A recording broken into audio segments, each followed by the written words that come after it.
Good morning students. पाठ 2 अन्याय का विरोध विदेशी कथा।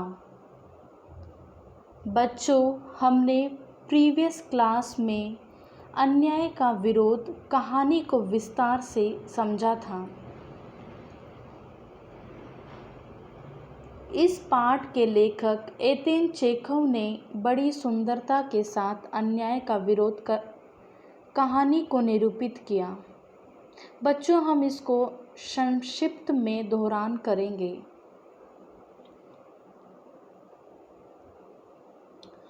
इस कहानी में रूसी साहित्य के प्रमुख साहित्यकार एतेन चेखव ने बड़े सुंदर ढंग से मानवीय संवेदना को इस कहानी के माध्यम से दर्शाया है। जूलिया नामक गवर्नेंस जो लेखक के घर में बच्चों की देखभाल और पढ़ाने के अलावा दूसरे काम भी करती थी। लेखक उसकी ईमानदारी और मेहनत से बहुत खुश थे। लेखक उसे अन्याय का विरोध करना सिखाना चाहते थे। बच्चों, इसीलिए लेखक ने जूलिया को अपने पढ़ने के कमरे में बुलाया और कहा, मैं तुम्हारी तनख्वाह का हिसाब करना चाहता हूँ।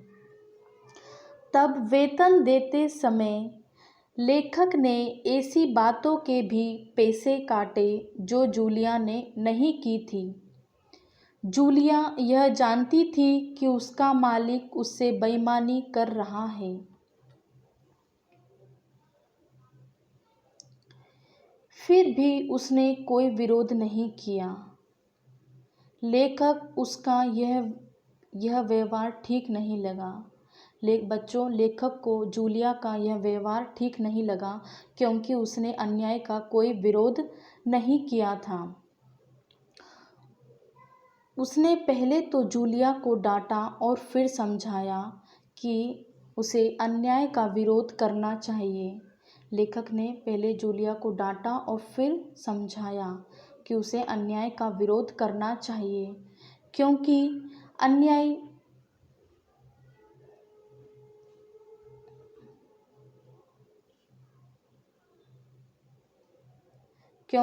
अन्याय करना और अन्याय सहना दोनों ही गलत है।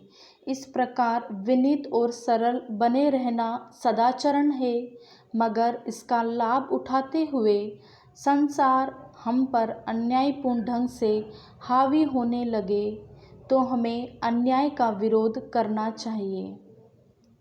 हमारे पवित्र ग्रंथों में भी देखने को मिलता है कि अन्याय करने वाला तो दोषी है ही, परंतु अन्याय सहने वाला उससे भी बड़ा दोषी होता है। बच्चों, मैं आशा करती हूँ कि आपको यह पाठ अच्छे से समझ में आया होगा।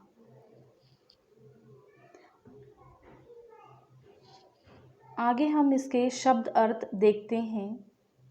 गवर्नेंस प्रशिक्षित आया ते निर्धारित या निश्चित, क्रूर, कठोर या अन्यायपूर्ण, बोधा, कमजोर, हृदयहीन, भावहीन, लापरवाही, असावधानी, रुबल, रूस की मुद्रा, अनर्थ, बुरा या अनिष्ट,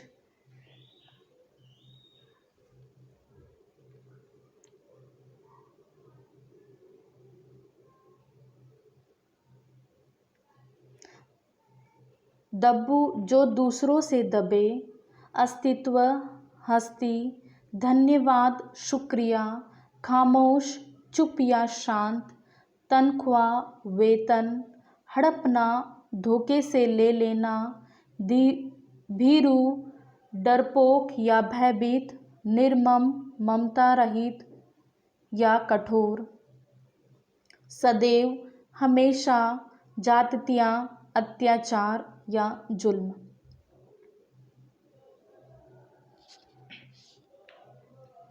बच्चों, हम इसके अभ्यास प्रश्न को समझते हैं। हमारा पहला प्रश्न है सोचिए और बताइए। इसका पहला प्रश्न है यदि आप जूलिया के स्थान पर होते तो इस क्रूर मजाक का उत्तर कैसे देते। इसका उत्तर है यदि हम जूलिया के स्थान पर होते तो सत्य पर अडिग रहते हुए झूठ का सामना करते। बच्चों, इसका जो दूसरा प्रश्न है सोचिए और बताइए का, वह है आपको इस कहानी का कौन सा पल सबसे संवेदनशील लगा। इसका उत्तर है इस कहानी का सबसे संवेदनशील पल था जब जूलिया अपने मालिक से कहती है कि जहाँ मैं पहले काम करती थी उन्होंने तो मुझे एक पैसा भी नहीं दिया था, आप कुछ तो दे रहे हो।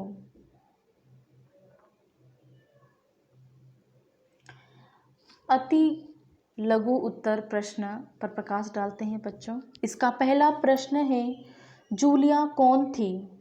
उत्तर है जूलिया लेखक के बच्चों की गवर्नेंस थी। इसका दूसरा प्रश्न है लेखक ने जूलिया को अपने कमरे में क्यों बुलाया। उत्तर है लेखक ने जूलिया को अपने पढ़ने के कमरे में तनख्वाह का हिसाब करने बुलाया था।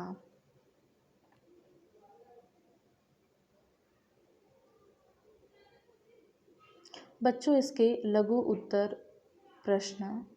पहला प्रश्न है हो जाता न अनर्थ, किसने किससे और क्यों कहा। इसका उत्तर है लेखक ने जूलिया से कहा क्योंकि लेखक की पत्नी ने जूलिया को 3 रूबल देने की बात छुपाई। इसका अगला प्रश्न है जूलिया के धन्यवाद देने पर लेखक को क्रोध क्यों आया। इसका उत्तर है जूलिया के धन्यवाद कहने पर लेखक को क्रोध इसलिए आया क्योंकि लेखक ने जूलिया के साथ अन्याय किया, धोखा दिया और उसके पैसे हड़पने का नाटक किया, फिर भी जूलिया ने विरोध नहीं किया।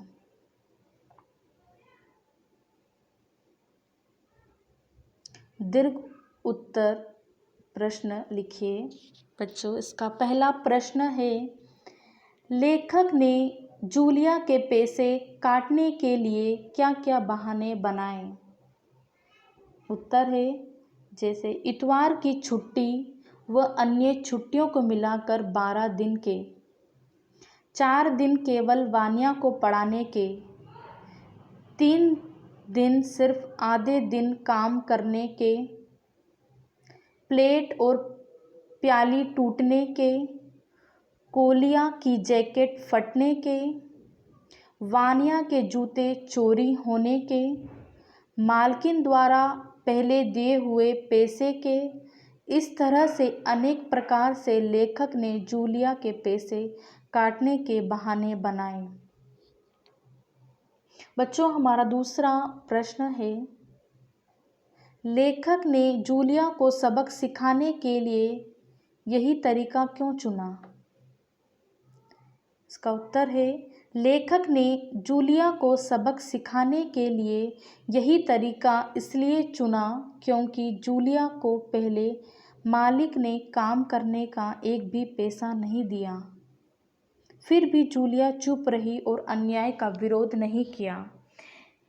इस कारण लेखक ने जूलिया के साथ ऐसा क्रूर मजाक किया था।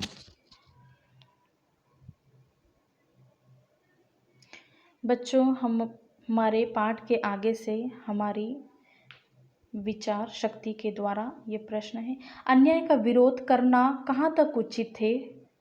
इसका उत्तर है अपने अधिकारों की प्राप्ति के लिए अन्याय का विरोध करना वहाँ तक उचित है जहाँ तक हिंसा का सहारा न लेना पड़े तथा किसी की भावनाओं को ठेस पहुँचाए बिना अपनी बात को शांतिपूर्ण ढंग से रखा जाए। इसका अगला प्रश्न है आज के युग में जूलिया जैसे लोगों का शोषण होता है, कहानी के संदर्भ में स्पष्ट कीजिए यह मूल्य परक प्रश्न है। इसका उत्तर है वर्तमान युग में जूलिया जैसे लोगों का शोषण होता है क्योंकि वे डरते हैं। उनके इसी दब्बू और भीरू स्वभाव के कारण स्वार्थी लोग इनका लाभ उठाते हुए शोषण करते हैं।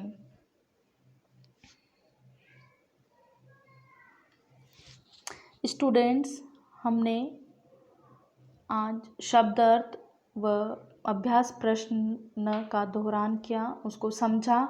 तो आप लोग अपनी फेयर कॉपी में इन प्रश्नोत्तर को और शब्द अर्थ को लिखें।